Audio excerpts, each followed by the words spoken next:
ወገኖቼ ቀሚስ ስላልቀያየራችሁ ሸሚዝ ስላለዋወጣችሁ ያማሩ ልብሶች ስላለበሳችሁ ለምን ይከፋችኋል? ሁሉ ያለው አምላክ እኮ ምንም የሌለው ነው የሆነው። ባለጸጋው አምላክ እኮ ፍጹም ድሃ ሆኖ እኮ ነው የኖረው። ቤት አለው እንዳትሉ ቤት አልባ ነው የነበረው።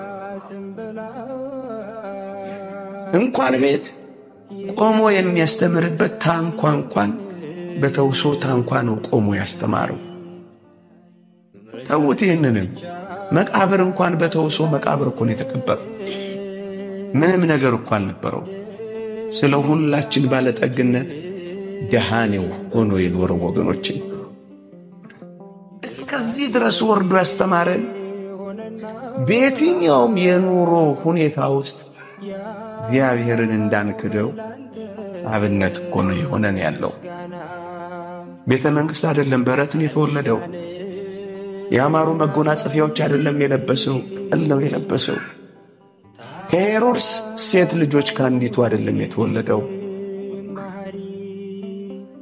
አባትና እናቷን በልጅነት ካጣች ምንም ከሌላት ከመቤታችን እኮ ነው የተገኘው።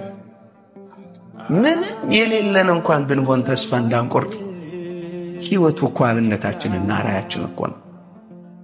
ለወፎችና ለዋኖሶች ለጨረባዎች ቤት አላቸው። ራሱን የሚያስጠጋበት ቤት እንኳን አልነበረውም ወገኖች። ቀሚሱም እንደዚህ ነበረች። አንዲት ቀሚስ የጌታችን ቀሚስ ስረ ወጥ ነበረች፣ ሲያድግ አብራው የምታድግ ወገኖቼ። እቺን ምድር ሊቃውንት እንደሚያስተምሩን በአንድ ቀሚስ ነው የጨረሳት። እቺ ቀሚስ ሊሰቀል ሲል ታስታውሱ ከሆነ አይሁድ ምን ነበር ያሉት?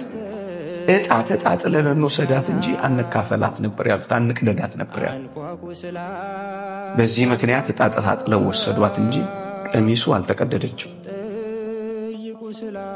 ቀሚሱ አልተሰነጠቀችም፣ ቀሚሱ አልተቆረጠችም።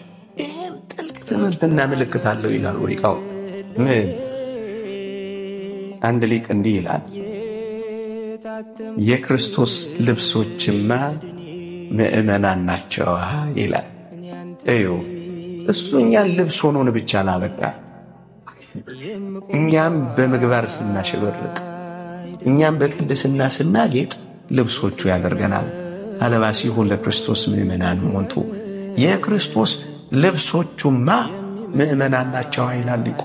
አያችሁ፣ ልብሱ ያለ መሰንጠቁ፣ ልብሱ ያለ መቀደዱ፣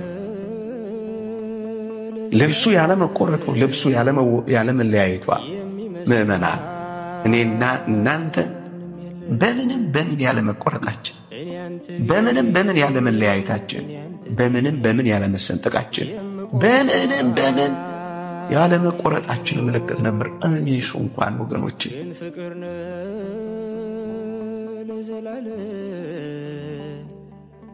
የሚመስል ማንም የለም።